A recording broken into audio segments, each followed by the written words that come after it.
I just got word that I'm being removed from my committees. Some of you will recall last week I brought a bill to remove sanctuary state protection for pedophiles in the state of California, and the Democrats here did not like that. So they cut off my microphone, and I just got word that the Speaker of the State Assembly, who runs the place, has removed me from my committee. But you know what? That's okay. I wear this as a badge of honor. It means I'm doing the right thing. It means I'm looking out for the people of this state and for children who are being victimized by these illegal immigrants. So bring it on. More to come. Joining us now, that is Bill Essayli, a California state assemblyman. Bill, what's going on in that? Thank you for joining the show. In that clip, walk us through it. Yes. Yeah. So a lot of people think that California is like this lost cause and Republicans shouldn't even try. What I do is I try to bring up issues to put the Democrats on record and expose their radical agenda. One of them is sanctuary state.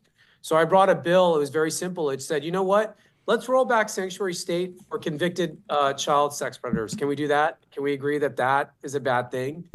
Every single Democrat voted against it. Every single one of them. And they try to say it's a procedural vote, whatever, BS. But we got them on record. And I think it's stuff like that that really exposes them. And so the punishment when you do that, because the Democrats, they're okay with having Republicans there, but they want you to behave. As soon as you start doing stuff like what I do, they retaliate because that's who they are. So yeah, they strip me of my committees. They turn off my microphone all the time up there. They dry up my fundraising. That's what the Democrat Party does up there. So explain the bill you're bringing to the floor in detail. We have some time, so go through the specifics there. Well, that one's already dead. I'll try to bring it again next year. But the bill was in reaction to a report by Bill Malugin, in which I believe a Colombian illegal immigrant had raped a 12-year-old girl in California. He got some sentence of only like 5 years or something crazy. And he was released onto the streets instead of being handed over to ICE for deportation. And the reason he is because California has sanctuary state policies. It is illegal for law enforcement, for the sheriff or a police officer to cooperate with ICE and to hand over an illegal immigrant for deportation purposes. So that's why I wrote the bill. I said, for people who've been convicted of raping kids, let's roll back sanctuary state. Let's allow law enforcement to deport those people. And every single Democrat refused to support it. Let's play cut 37. I am tired of being interrupted by you. You do not interrupt them. Hold on a second. You do. I wasn't prepared to address the Chinese Communist Party house today. And you're not addressing them now. I will do. You are out of order. You are out of order. You're disparaging the House. I have a question. Did you cut off my microphone on the last round? What is the basis for turning off the microphone? I chose to.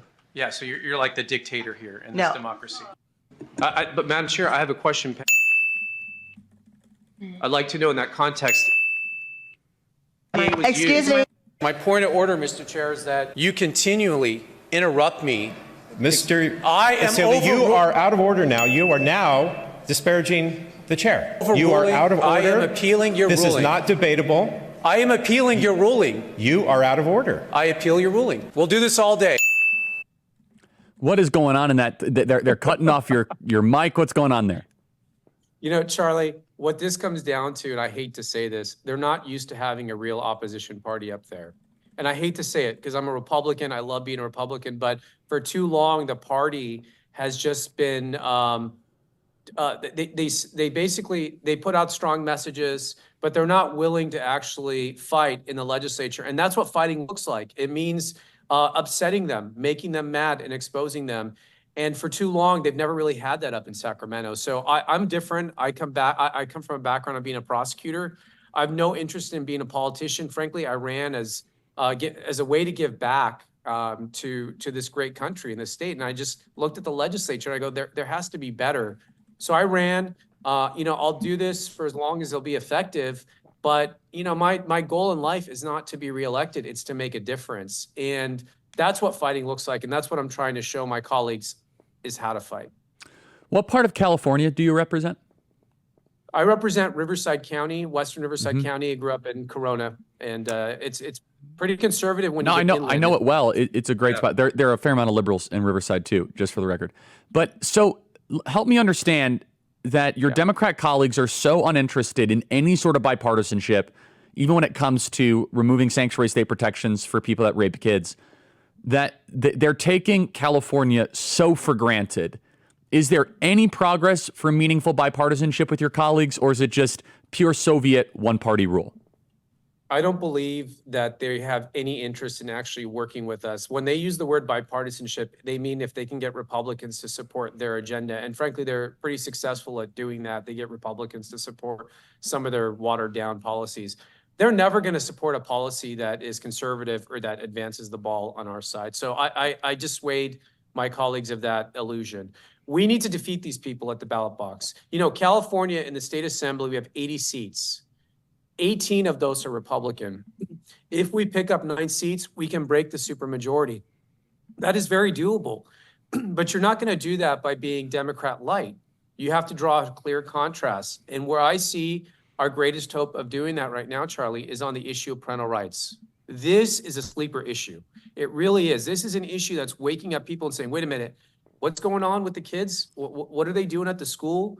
What are they teaching them? And then they're keeping it secret from me? No, I'm not cool with that. So that is an issue where if the party would embrace it, I think you'll see a mass exodus of particularly Latinos out of the Democrat Party, and they're ready to come over, but they want to know that we're real and we're going to fight for them. So Bill, Kamala Harris obviously is from your state.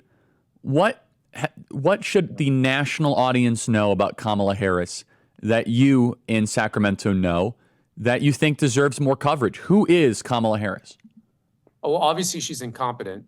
She's wholly unqualified for the job, but separate and apart, when she was the Attorney General, she oversaw one of the most radical criminal justice reforms in the state of California. She emptied our prisons. We went from having 180,000 prisoners in our prison beds. We're down to 90,000 prisoners.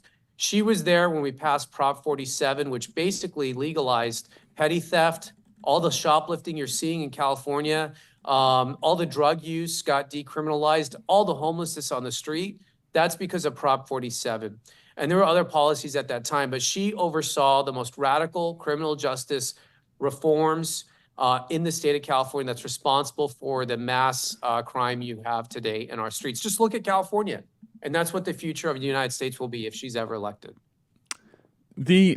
On the ground, it feels like Californians are starting to wake up. What areas of California are you going to be, obviously your race, do you think are prime for a correction away from one-party rule? The Inland Empire, the Riverside County. Yes, I agree with that. We're seeing huge trends in Republican voter By the way, we're live registration. on radio right now. Sorry to interrupt, on the Inland Empire, KTIE. So please continue. Awesome. So we just got a report from the Secretary of State. Voter registration for Republicans increased in every single county in the state of California. We beat Democrats in the voter registration. That's right. We still have a long way to go, but the trend is good. And what we're seeing is in the Inland Empire, it's higher than anywhere else in the state. So I think that's where we focus in. I've been working a lot with Rick Grenell in Fix California. He's investing a lot in digital voter registration. So I'm all about it. The party is frankly not doing a lot in that space. So we need someone to focus on voter registration, because once you convert someone from a Democrat to Republican, they're going to vote for a ton of races. So it's a huge bang for your buck to get someone into the party. But this is important, Charlie. We've got 4 Republican seats that are open in this next cycle. I need fighters up there with me right now. It's very important. What the Sacramento Swamp does is they try to get rhinos in those seats.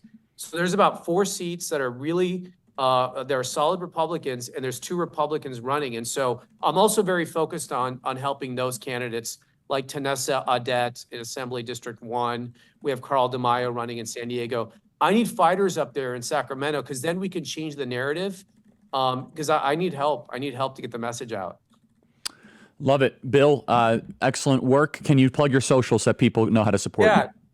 We're on all the socials at Bill Essayli, ESSAYLI, or you could visit our website, fightsacramento.com.